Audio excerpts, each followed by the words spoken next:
Good morning and welcome to Jonathan Schaech's panel. Thank you for coming. I know it's Sunday and it's 11 o'clock a.m., but we're really glad to have you here, and we're really glad to have Jonathan here. You might know him from JONAH HEX on DC's Legends of Tomorrow. He's also done a lot of amazing other work over his long and storied and hopefully continuing to be long and storied career. And I wanted to start by welcoming him back to the Maryland area because he is a Maryland native. So can you tell me what it's like being back here like this? Oh, it's great being back. I get to hang out with my folks all weekend. I get to see my godson.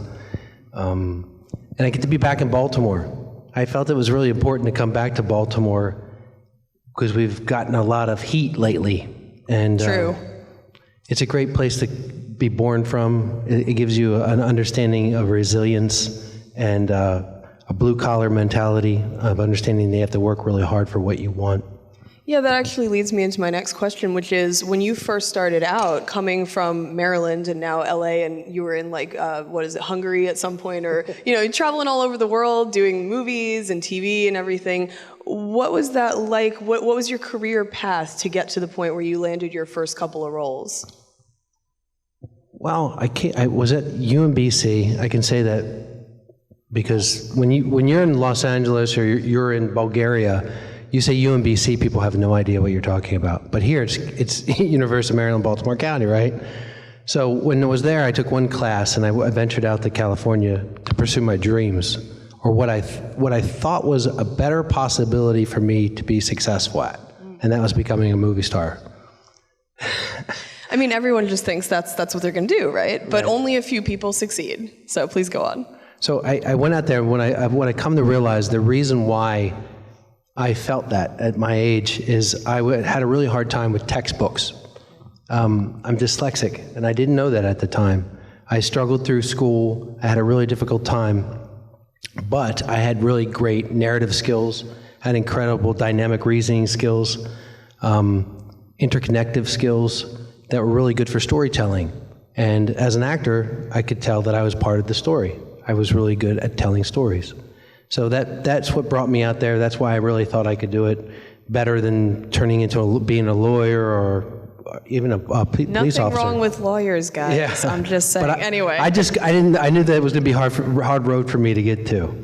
So. I understand that, and I do want to talk about your career, but because you mentioned your dyslexia, I understand that you've done some charity work since becoming a big star. So can you tell us a little bit about that so people are aware? Yeah, so I'm part of something called Noticeability, which is we're putting it across the country for individuals who are struggling with dyslexia. There is a part of some schooling that if you don't succeed the way that they expect you to, they put you in a box. And that can create shame for a child, a feeling of low self-esteem. And what we put the curriculum in there to encourage them to identify the traits that they're really good at. And I've written a book which is all about The Wonders, which is a movie that I did for Tom Hanks. It was about the fictional band. So 3 out of the 4 members of The Wonders are dyslexic, which come to realize, right?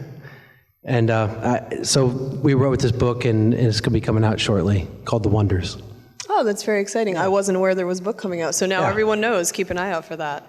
Fantastic. So going back to your career, you've worked with a lot of great actors over the years, and so I'm going to kind of go backwards because I know people want to hear about JONAH HEX, and then we'll talk about a few other ones. So JONAH HEX, were you super familiar with the character? Were you a big comics fan before you auditioned? What was that like?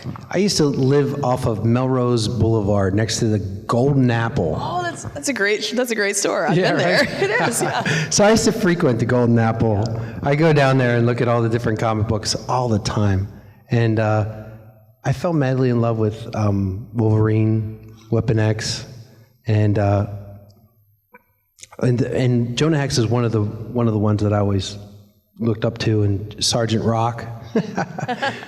So I remember I would go down there to think, I got to find a book that I can make into a movie. I was making movies at the time, and I found Weapon X, which is Wolverine's first what do they call that? Origin story. Origin and solo, right? Story there, yeah. So I thought I handed it to Randall Emmett, not Randall Emmett, The guy made Independence Day. Yeah. And he didn't even flinch. I gave him gold. So yeah, I knew Jonah Hex before going in there. My dad, it's a cowboy character that I grew up reading some Jonah Hex, and then I really started reading Jonah Hex. There's a lot of history with Jonah Hex. That is true, and an interesting movie out there. Well, we'll not talk about that. Which doesn't follow the comics, but Jimmy Palmiotti told me all about that. Yeah, he will tell you all about that. Yeah, That's he will. true. So, being Jonah Hex on the show, you've got all that makeup on, the scarred face and everything. Is it difficult to act in that? Is it helpful? Does it put you in, how's that? Well, I can't really open my mouth too loud, so it kind of gave me a little bit more of a gruff sound. Everything I did, I hissed through it. I like that. That's awesome. You've been on a couple of seasons already, and you're coming back. Yeah, I was in the first 2 seasons, Right. and then the 3rd season they had me in the finale with Bebo. Right, yes, you were in the finale. Which was awesome. And then the 4th season, I wasn't available, and then they're bringing me back for the Infinite Crisis. Yes. Tell us what you can tell us about that. I can tell you this, you're not going to expect it. I didn't expect it. It's completely different than what I had done before on there. Yeah. Excellent. And of all the guest actors we might know are going to be on there, who are you most excited to act with or see that you might not have already? I had this incredible experience with Grant, who plays Flash. So he was there, and he is a big fan of That Thing You Do. So I was instantly in with the Flash. And I have a 6-year-old, so he loves the Flash. And before I came here, I was like, I just found out that he's a Baltimore Oriole fan. And I sent him a picture of Camden, and I said, my son's name is Camden, for the reason that you all think. And he sent Camden a video of him in the Flash outfit, and he goes, "Hi, Camden." My son, Camden, didn't know what to do with himself. It was awesome. That's so sweet. I love that. That's just, I love it when people do cute things for kids, especially. He's a sweetheart. Yeah. He reminds me of Tom Hanks. Oh, that's fantastic. He's got that kind of soul. Yeah, and what was it like working with Tom Hanks, the great Tom Hanks? So I did a film in 1996 with Tom Hanks. I had a manager at the time, Arthur Imprado. He's sitting in the back. He was moved to Baltimore, Maryland. My whole world's coming back to Baltimore. It was about a rock and roll band in 1964. We were a one-hit wonder. We made it to the top of the charts, and then we broke up. Like the story of a lot of bands. Very common tale, as Tom Hanks would say. So I auditioned for the role. The one way that I won that role, there's a portion of the script in which the character quits. But I knew he was a singer. So I sang it. I sang, I quit. I quit. And I looked at Tom Hanks in the audition room, and I went to the door, opened the door, and I left. And he come running after me. He said, "Get back here, kid." He goes, "Where are you from?" I go, "I'm from Baltimore." And then I got that part, and it was amazing. I learned how to sing, play guitar within 12-week span. We were there every single day. We had the most incredible instructors. And just diligently went after it over and over, repetition. That's amazing, and I'm sure that's stood you in good stead, picking up those skills early on in your acting career. I've heard a number of actors on DC's Legends of Tomorrow say they want to do a musical episode. I assume, would you be for that? What would you want to do? Oh my God, of course. That'd be awesome. You see Jonah Hex breaking out in a country song. with the scarred face. You know what? That's awesome. We got to get that done. Apparently lots of the actors have mentioned this, so now you can join the chorus of people convincing Dominic Purcell that this is a good idea, because I've heard he's the one. Oh, sure, he's the grump. He's so grumpy. I was like, you should replace him with me. I'm all smiles. Oh, that's too much fun. But he's a sweetheart, too. Oh, I'm sure he is. Do you guys ever, I'm sure that the set gets pretty crazy sometimes. Do you ever, prank each other? Have any fun jokes you do? The first season I went there, I got to tell you, they were having a hard time. Everyone was displaced from their families. It was cold. It was tough. They hadn't really settled. They hadn't found their way. And I kept telling them, you guys, I've been doing this a long time. You need to start to really find ways that you do get to vent outside of this, exercise, think good thoughts, put good thoughts into everything you do, work with your creators, don't be afraid of your producers, call people every single day, work through all your situations. And they started to do that. I know it wasn't me, but it was Katie Lutz who really kind of took the charge. And the next season I went there, they all had a ukulele. They're all learning the ukulele at the same time. In their costumes, little ukuleles. Everyone was going off their apps. It was great. Did you take pictures? You're not allowed to take any pictures. Oh, but it's... I released one picture for the Infinite Crisis, and I got in so much trouble. They contacted my manager for the whole weekend. I was flying back from shooting. They were like, he's got to take these pictures down. He's got to take these pictures down. I was like, it's a picture of me, Constantine the Flash. So I was like, I'm not taking a picture down. I'm so excited about that picture. And people are freaking out. They're like, of course they're freaking out. It's the Infinite Crisis. It happens to every actor at some point. I think they're like, whoops. But the picture was sent to me by Katie. So I texted Katie and I was like, Katie, can I send this picture? She said, no, you can't send that picture out. I said, I posted it on Twitter. She's like, oh my God, it's okay, they'll get over it. I feel like they're gonna, at the time of the extras of the DVD, they're gonna be glad to have. I want the picture of everyone playing ukuleles for the DVD extras. Yeah. I had the backstage experience at some point, and Amazon was like, you cannot post these pictures, and it was over a year ago, and I'm like, I'm waiting. One of these days, I'm just gonna be like, no one's paying attention anymore. Look at me and David Tennant. That will be my experience. Right. But it's you like to see the behind the scenes. You like to see what people are doing when they're not being Jonah Hex and everything. But what happens is it's in every article, in every publication, and they're all trying to figure out the storylines. Where's Batwoman involved in this? What does Flash have to do with Jonah Hex? Because he put my hat on. I thought it was the greatest picture in the world. Flash with Jonah Hex's hat on? Yeah, right? But no, they were like, no, we're going to be having articles about how Flash, Grant's going to be Jonah Hex's son or something. I was like, that doesn't make any sense. Or Jonah Hex is tied up somewhere, and so the Flash has to be him. And wait a minute, did you read something? I totally read the script. I'm sorry, guys. This, we could just make up the whole Infinite Crisis, the whole story on stage. There's so many different universes. It could be anything. It could be whatever. Yeah. I did see pictures of Tom Welling. That one they posted, and I was like, I'm so happy he's back. He's such a good guy. Yeah, no, he is. And you worked with the Lex Luthor, because you were on Impastor, weren't you? Yeah. With Michael Rosenbaum, who was Lex Luthor on Smallville. Yep. That show was a little short-lived and underappreciated. But did you have any fun experiences working with Michael? Yeah, he's great. He's a very talented actor, and that show, I didn't get to do very much on that show. And it was a big budgeted show. Great showrunners. Yeah. Yep. It was I think it didn't hit its stride the way that people hoped, but it was really interesting. It didn't hit its stride like people hoped. Yeah. But now you have also worked with John Astin.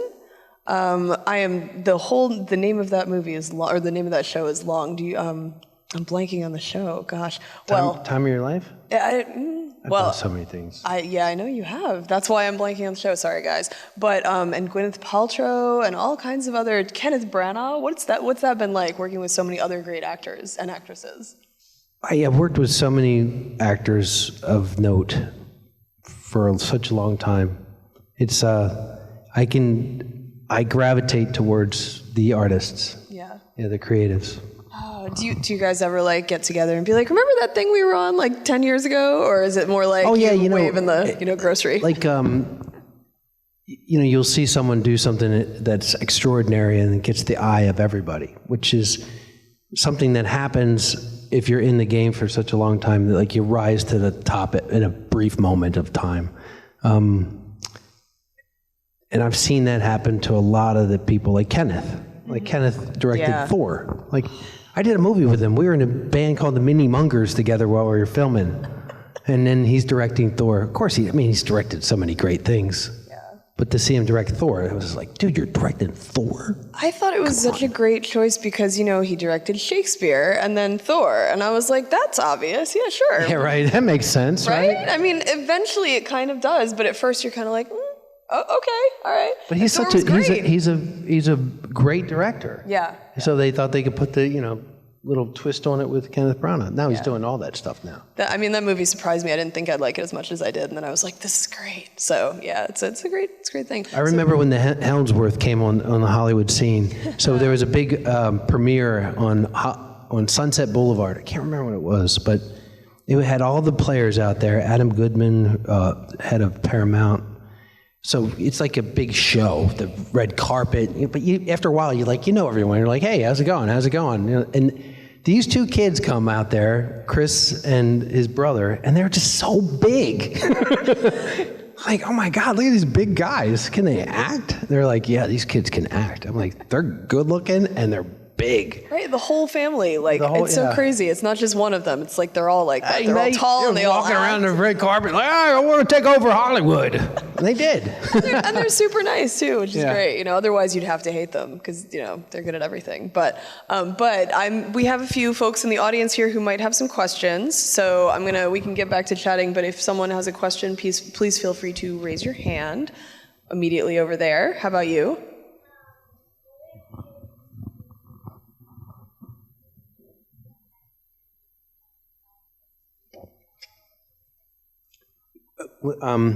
I think maybe creatively we can come up with something in our imagination, but I don't know if DC they've done that before though. Maybe you're on to something. Yep. How about you there?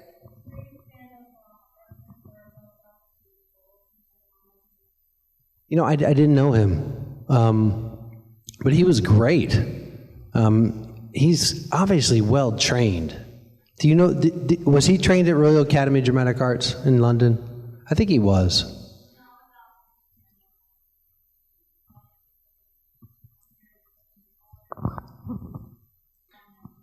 Well, can you tell me why he left the show?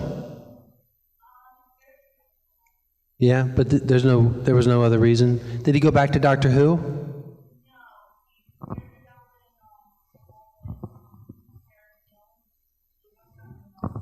Yeah.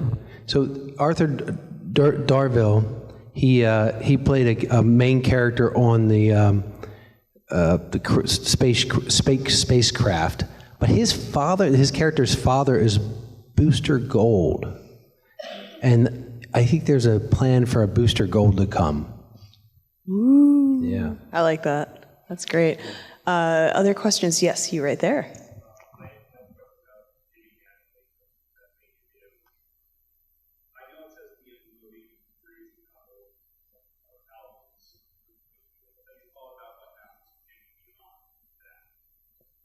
Yeah, I have.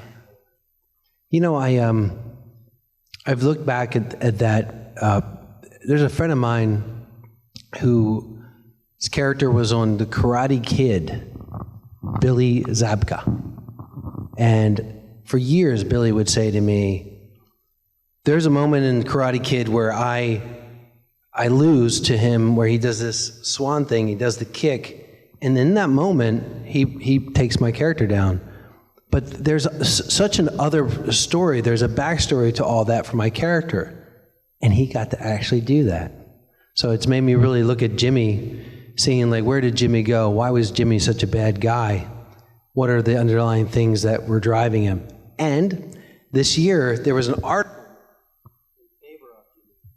And I don't think we got any more mic. Is that working? All right, turn it off. But it talked about the artist, and that the talent that Jimmy was not underappreciated during that time, because you see all the films on Elton John, you see the Queen movie, and the creative part of him that was driving him. He was the artist, but he was looked upon as the jerk back then. But now they may see him a little differently. I thought that was a great article, and I sent it to Tom Hanks, and he said, exactly, but this is the thing. That movie, Tom wrote it, directed it, and produced it. So he's all those characters. He doesn't let us see the artist, but that's him. That's his artistry right there, that thing you do. I don't even need a mic here. I don't know if it's on. I don't need a mic anyway, but you know, in case this one runs. No, go ahead. So, anyone else have a question? Questions from the audience? Hill, you got a question? No? No pressure. If you could be another comic book character, who would you want to be? Batman. No hesitation. I actually took a meeting with the head of CAA. I had a lunch with him. And he goes, Jonathan, what do you want to do? I want to be Batman. He said, you're too old to be Batman. I said, no, I'm not. He goes, no, they're going younger for Batman. And then they cast Robert Pattinson. But I'd love to be, it's interesting, but Mark Teixeira is in the convention, and he did some Jonah Hex. But he created a character called Hex, where Jonah Hex went into the future, and I would love to be Hex. That would be pretty damn cool. That'd be great. I mean, pretty darn cool. Sorry. Sorry, guys. It's a little one. Other questions from the audience? Arthur, what's your biggest question? Enjoying yourself? So my manager represented me from the years of 1994 for 15 years, I mean, forever. And he wasn't from Baltimore, and now he lives down the street. How crazy is that, right? So he came out to say hi to me. Robin Williams? Robin Williams?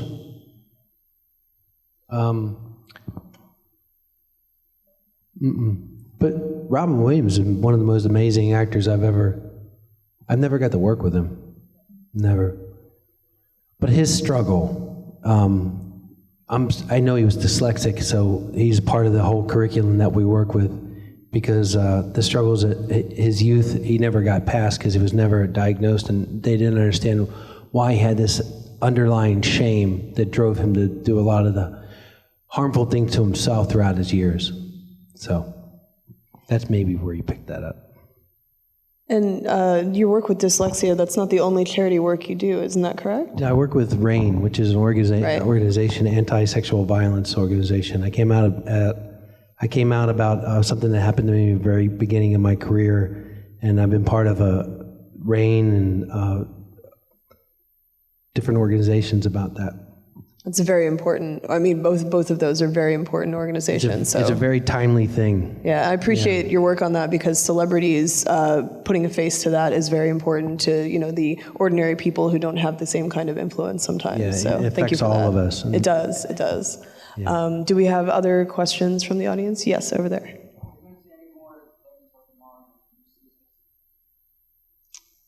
Are we going to see me in them, or just more Legends of Tomorrow? Yeah, they're picked up. Maybe they're not. I think they're picked up. Pretty sure they are. Yeah, they're picked up. They're part of the whole Crisis crossover. Batwoman, Supergirl, Legends. Legends at the top right now. They're doing really well. People really like that show. It's a great show. It's got good numbers. Yeah, as a comics fan, the DC TV universe keeps expanding and expanding. Is there a character that you haven't seen yet that you really want them to either make a show about or bring into, like Legends or one of those shows? Sergeant Rock. Oh, fair enough. I really want Sergeant Rock to come.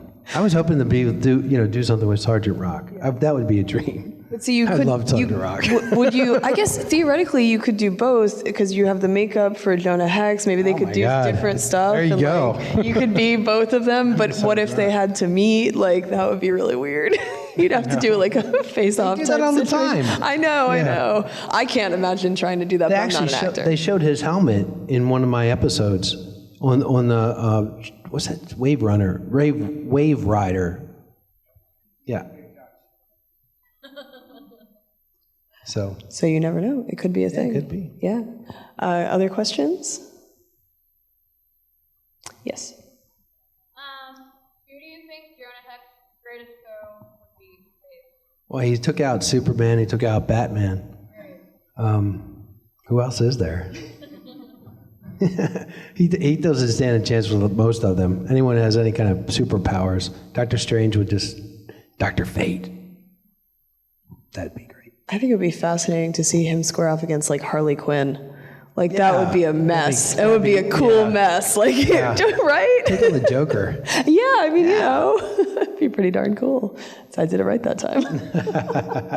So I have a friend who wanted me to ask you about The Forsaken. And the question specifically is, the vampires in that movie are not your typical vampires. So what was your initial reaction when you saw the script for that movie? You know, it was,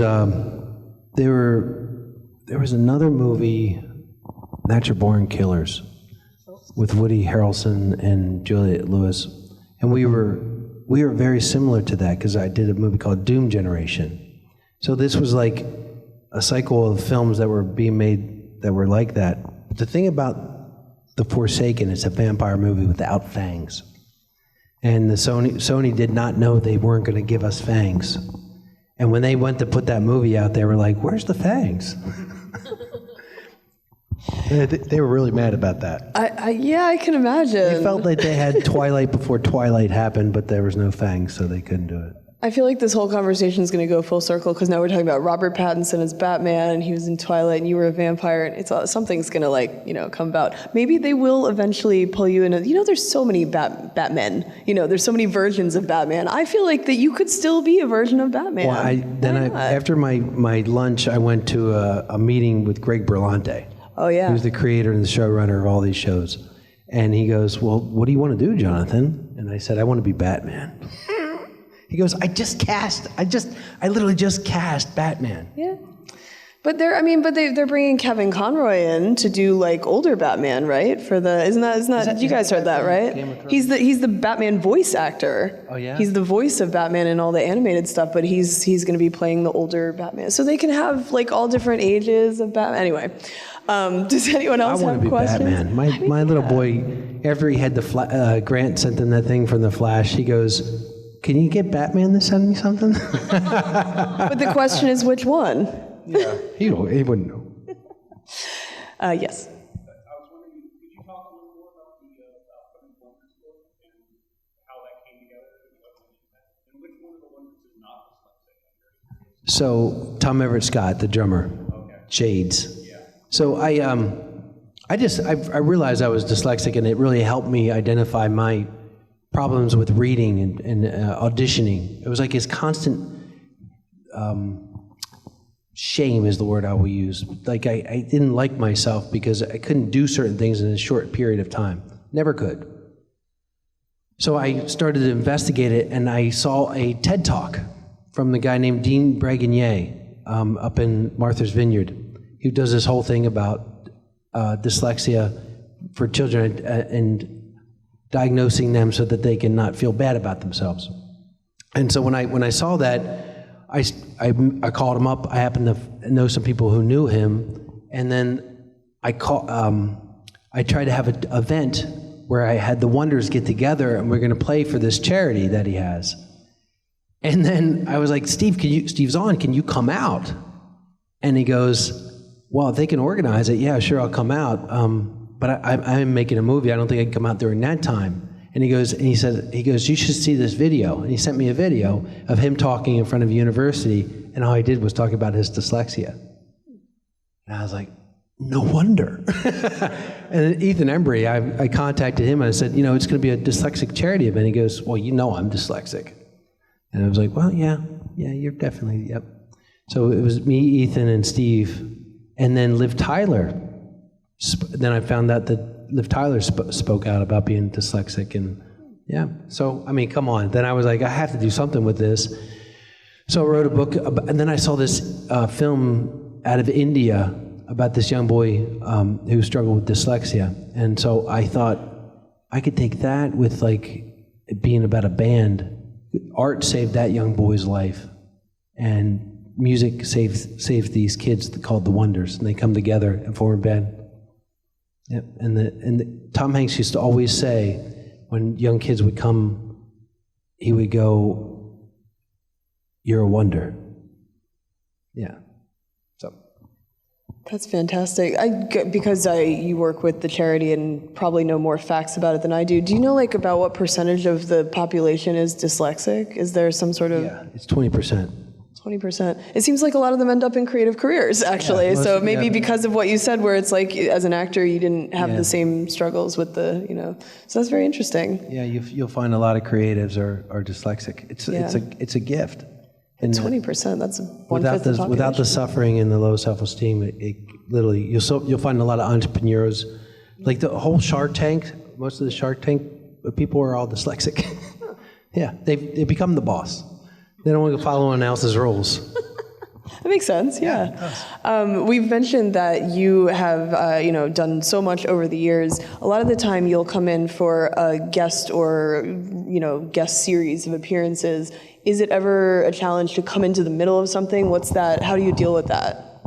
That's, I take that as a great obstacle that you have to overcome, because they want to get home. They're not willing to, go that extra mile that films usually do on television sets. But it's my job to bring it to them, so they have to step up. I have to raise the bar for them every time I come. And that's what I did with Jonah. Nice. And do you ever, coming into a show where there's an established cast, do you, have you had different experiences with getting to know them? And Some people don't, but usually I've been doing this for so long, they usually are a fan of one thing that I've done or the other.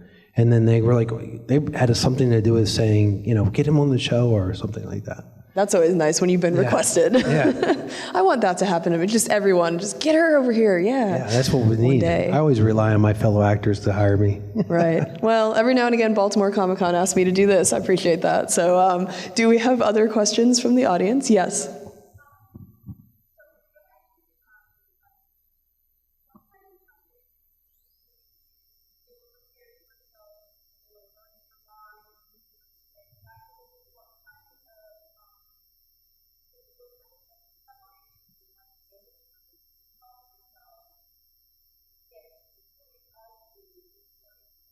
So, in short periods of time, it's almost near impossible for me to understand and comprehend what everyone else is comprehending. I'll get my creative juices flowing pretty quick, but over time, I'll get there. So in short periods of time, what I've been able to use is something called Voice Dream.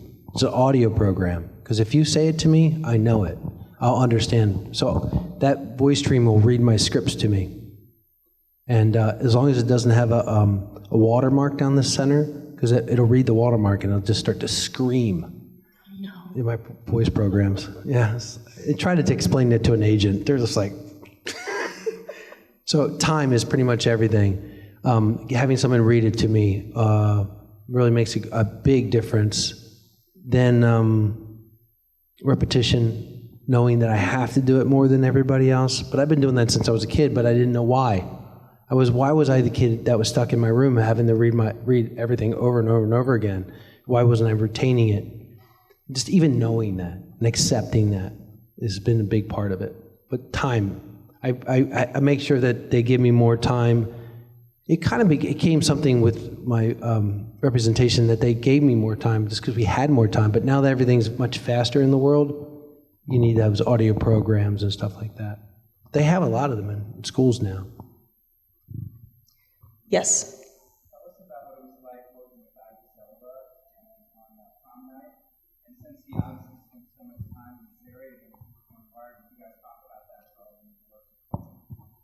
Lance Reddick is who remember Lance Reddick was on that show as well? Well, I'll get back to Idris, but Lance I got a phone call. I was in Vegas. I think I told you a story 9 times. But I was not in, me. Yeah, I was in Vegas, and I got a phone call from a man named Chris Robinson who went to high school with me. Chris Robinson is one of the biggest music video directors there is, and he goes, "Hey man, I want you to come out to Mexico. I'm shooting this music video." And I was like, "Wow, you do that?" He's like, "Yeah, man, I'm huge." He goes, "I'm the biggest music video director around." And I go, "Well, who's the artist?" Like, "Sure, I'll come down." He goes, "Jay-Z, Beyonce." And I was like, who's that? And I said, well, sure, I'll come down. So I went down there, and it was the guy Lance Reddick from The Wire. We talked a great deal about Baltimore and The Wire. My dad being a Baltimore City police officer, had a lot to talk to him about. But when I did the movie with Idris, I did 2 movies with Idris, Prom Night and Takers. And so I was with Idris all the time on Prom Night. He was the good guy, I was the bad guy. So he chased me around. He is one of the nicest human beings there is, and a true star. Like, he reminded me of like all the old school movie stars that I've worked with. He had like a quality to him. He constantly gave back. He gave the entire crew, the entire cast champagne after we did Prom Night, and he wasn't even big then, you know? So. That's great. He's a DJ. He's a DJ. Huh. He goes nightclubs and does DJ across. That's so cool. You know, Elijah Wood is also a DJ. Is he really? Yeah, I saw him. He did a DJ set at San Diego Comic Con one year. Went on a whim, and he's really good, you guys. He and his partner, who they DJ together, and they're really good. So anyway, I didn't know Idris Elba was a DJ too. Yeah. That's awesome. Other questions from the audience? Well, we can talk about more awesome things that you've done. I just want to make sure that everyone gets a chance to chat if they want to. You mentioned your dad was a Baltimore police officer. So what was it like growing up kind of you said kind of a blue-collar lifestyle a little bit?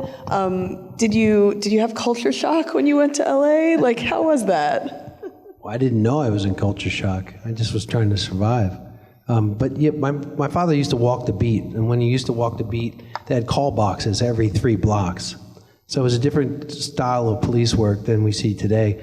He would actually have to, if something went wrong, you would arrest somebody and actually take him to the call box to get help. There was no radios at the time.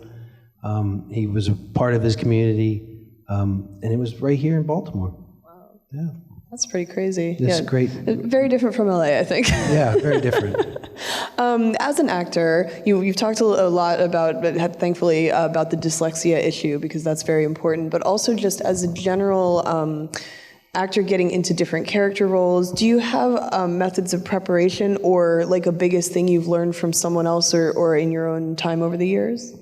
Yeah, one thing about there's a lot of dyslexic actors, and they do give you more time if you have to request it, because everyone wants more time for an audition. But there's a big difference when I literally won't know what I'm doing. I won't be able to do certain things. So even for auditions, your agent will say that you might need a little more time before you're ready? I request that they do that. I actually request that they say that I'm dyslexic and that I need more time. And I don't actually go in the room anymore. Oh, really? If there was a time when they'd be like, you got to go in there. They really want to see you. I was like, well, they're not going to see me. They're going to see this kid that was still hasn't got out of 3rd grade, who can't handle reading in front of everyone. That's what's happening to me. It's like I can't read. Mm-hmm. So they have to give me time so that I can actually do what I'm really skilled at. Right. They give me time, they're going to see something completely different. If they want to meet me, I'll meet them. Yeah. Now, some actors are more method than others and kind of do stuff to learn and get into the roles. Do you ever do that kind of thing? Oh my God! For 12 weeks prepared and became a rock and roll star. That's true. That's true. I studied with Lance Burton and Siegfried and Roy when I played Harry Houdini. Really? Yeah, it was awesome. Wow. 2 months in Vegas. I'm super jealous. Well, I already would be. You're so cool. I'm super jealous of you anyway. But that's really, what was it like studying with Siegfried and Roy? I mean, like, that's just crazy. It was right after the attack so the one of them was hurt, but they were so incredibly kind. A whole different mentality. You could imagine Vegas is just a weird world. Yeah. And those guys have been king of Vegas for so long. And they play with tigers. Yeah. Yeah. Is there the coolest magic trick you've ever seen, sort of thing? Do you have like a favorite thing you've seen that you couldn't figure out how it was done or something? I knew all the tricks. They trained me to do all the tricks, and they're all based upon different principles, and they create something different around it. But pretty much it's smoke and mirrors. Everything's smoke and mirrors. It's not actually happening. But you've ruined me now. I'm so sad. The chainsaw thing is, they could do it a million different ways. You make people disappear. It's just amazing. It's mind-boggling. Do you ever use that now as like a surprise, guys? Let me give you a party trick. Do you ever do that? It's all the sleight of hand stuff. You have to practice all the time. Yeah. But I practiced. That's really cool. I think I just want to go be an actor now, just so that I'll get a role and I'll have to learn something, and then I'll be inspired to do so. What's a talent that you haven't learned yet that you hope you're going to get to learn in the midst of preparing for something? You know, I played Jimmy, and I learned how to sing, but I can't sing. I can't really sing, but I did this year sing That Thing You Do, in front of a crowded audience and by myself. But we had to go to an octave down. We brought an octave down. Still, that's super fun. So I'd like to do a movie where I actually could sing, because nowadays they can actually change your voice around. Oh, that's true, yeah, they can. And then they'd be like, but will you do it in person? You'll be like, no. But look at Bradley Cooper. I mean, he was awesome in that movie. Yeah, that was a good movie. Other questions from the audience? Hill? Got anything? I don't know who you're looking at, but cool. Well, what advice would you give to someone who wants to get into acting, or who wants to learn more about how to do it? Well, if you want to learn how to act, you have to study, try different things, but always get up on stage and perform. It's always about the performance. Actors have to act. That's what they have to do, and they can try it, and you're going to fail at certain things, but nobody can take away your creativity. You are the one creator of your creativity. If someone doesn't love what you do, it doesn't matter. Someone else will. Just keep trying. That's great. I'm a big fan of, that is, thank you. I'm a big fan of The Good Place, which is a great show on TV right now, and Mark Evan Jackson is a big fan of improv as a way to learn acting. Did you ever do anything like that? Did you do improv or like any of that kind of, comedy on stage sort of stuff? You know, I have done a lot of that, but I didn't go to any particular school for it. I feel like that's something that I would love to do, but it's too late. It's never too late. I'm a hardy, yeah.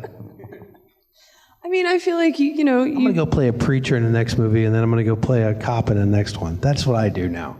Yeah. At 50 years old, you're kind of set in your ways. I'm not gonna get to be Robin Williams ever. I mean, you never know. You know what? My very first schooling, I was like, I want to do like what Robin Williams does and make people laugh and have a lot of fun. And my coach was like, oh man, that's not your thing. That's not the way you look. It's not the way it's going to go. You're going to have to learn how to do certain things, and that's where they're going to hire you.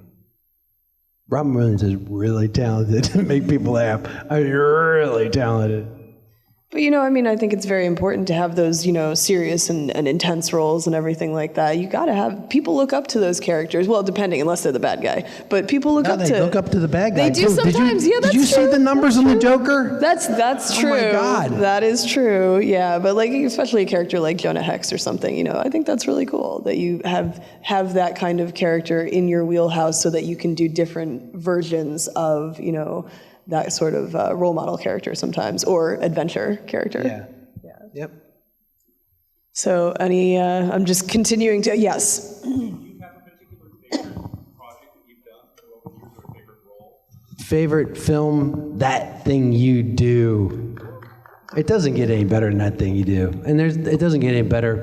You always hear like people at the top kind of set the tone. I mean, when Tom Hanks is your boss, he used to tell me, you can do no wrong. I thought for 10 years of my life in Hollywood that I could do no wrong. Oh, wait a minute. What do you mean that's not good? What do you mean in a different way? No. Tom's great. So as a comics fan, being here at Baltimore Comic Con, have you seen any favorite costumes, cosplays, or things like that? I don't know. That Supergirl outfit's pretty awesome. That's true. If you were going to cosplay something, not go on, in a movie or TV set and they dress you up, but if you were going to make your own costume and go to a Comic-Con, sometimes they, incognito or whatever, what would you do? You can't pick JONAH HEX. Batman. He'd be Batman. I'd be Batman. I really think the next convention you go to, like one day, you just have to walk around for at least an hour, just like as Batman, and then be like, guys, I was Batman. It's Batman. I just never had the opportunity. That would be awesome. But well, now at a convention, then you can be Batman. Yeah. And I'm gonna tell Tara to tell everyone in Hollywood to make me the voice actor for Batman. oh man, yeah. And then also you could do one of these on stage as Batman. You'd be like, I was on stage as Batman, and it would be true. No one could dispute it. There would be video and everything. So that's great. Yeah, gosh, what else shall we talk about? Anybody else have there we go, another question. I knew they had questions.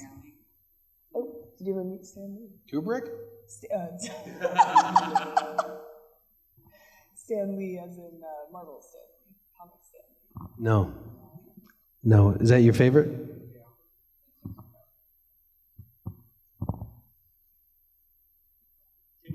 you say how many episodes you're in of the Crisis?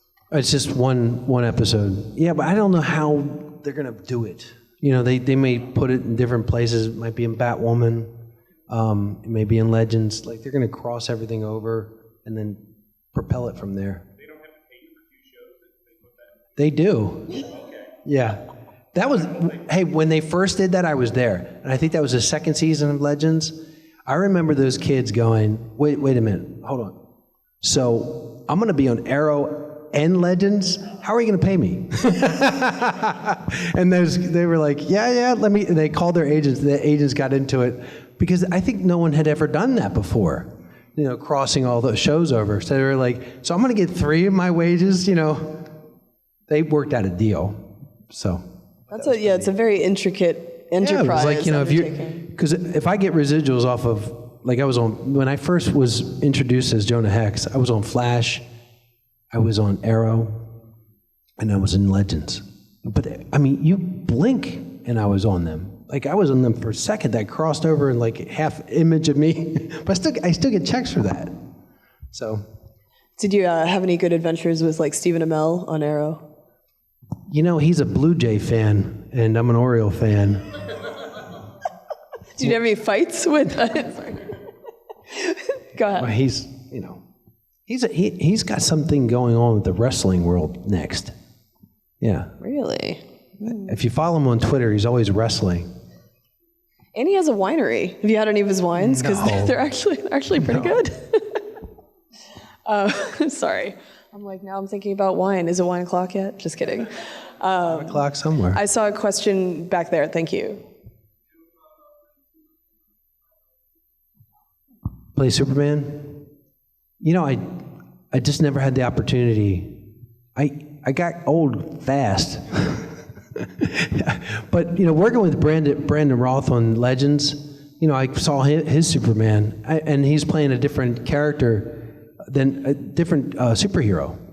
And I asked him, what's it like? I'm friends with Dean Cain. Oh, yeah. Yeah, and then Smallville. Tom Welling. Tom Welling. When you play Superman, that's it. Forever, you're Superman. I was in Europe with Dean Cain. I would walk the streets with Dean Cain. They would mob him. They would mob him because he played Superman.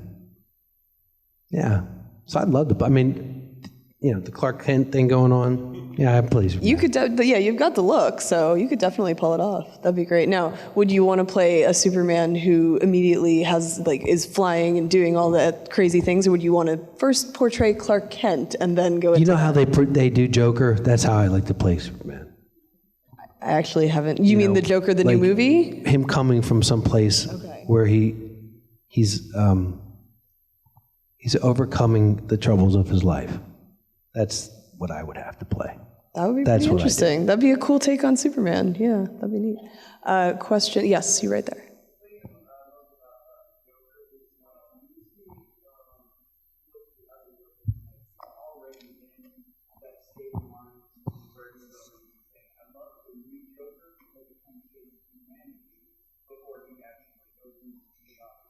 Yeah, exactly. To bring out the humanity, the human qualities in someone's like Superman would be fun. I saw a question over there.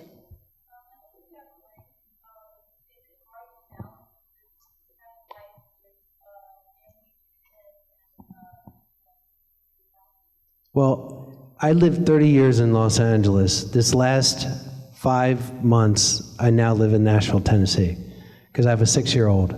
So he's starting kindergarten, so we moved to Nashville to do exactly what you just talked about. And there's no taxes in Tennessee. Is that what drove you over there? Just Absolutely. like, or do you all have family in the Nashville Yeah, my area? wife's from Nashville, so we have family there. No, instead of like having to hire a nanny in Los Angeles, we have grandparents. So That's way better. I mean, nannies are great. If you need a nanny, that's great. But grandparents, family's always good. So my wife has a full-time job, so if I go away, the nanny looks after my kid. But now we have uncles and aunts, and awesome. other questions? I would like to know, is there something that, as someone who travels a lot, is there something that you make it a point to always do with your son? Like you have to do this thing, you have to be that, like, there for that particular thing or something? Well, I always make sure that I say goodnight to him. Yeah. Yeah, that's very important. And if I'm working with the Flash, I make sure that I get little perks of the industry. You missed this, but I just did the Legends Tomorrow, and Grant was there, and he's a Baltimore Oriole fan. So my son's name is Camden. So when I told him that, he was on the set, and he was in this costume, so he sent a video message to my son as Flash. Oh, my little boy was like, what? He looked at me and goes, that's cool. Do you ever worry about, your son growing up with you as a famous person and having like that kind of experience? Do you ever like modulate that or something? There's a movie called Day of the Dead. It's George Romero. It's not a remake. It's a like the third evolution of George Romero's. And I played a zombie who's half human. So he's caught in between the two worlds, and I had full prosthetics. And my son came all the way to Bulgaria to see me. He was 4 years old. And I was in full prosthetics. I have like, a gash in my neck, like I have zombie eyes. And he comes walking up and he goes, "Hey, Dad." Didn't even blink. I was like, "Are you okay?" He's like touching the boo-boos. Are you okay? Yeah. I mean, there should be some clue that maybe you weren't, right? That's fantastic. We have a few new people coming in. Anyone else have a particular question we'd like to I think ask? Tara's coming here next, because there's a lot of little kids coming in here. Pony fans, yeah. Oh, yeah. and Teen Titans fans and everything. Come on down. I know all those guys from Los Angeles. I know them from Twitter. Who's on Twitter? If you're on Twitter, find me at John Schaech. I'm in the same world as Tara. It's JONAHEX. So there you go. I spelled it right. I'm so proud. But thank you so much, John, for this great chat. And, hopefully we'll see you here again and/or on DC's Legends of Tomorrow as Jonah Hex soon. Yeah, be there for the crisis. Absolutely. I'm not going to miss it. Yeah, So. it's going to be very special. All right. Thank you. And can we get a warm round of applause for John? Thank you so much. Hey, this is Alex Malari Jr., and you are watching Fandom Spotlight. Be sure to hit that like button, share, and subscribe. Your Emperor commands it. Thanks for watching.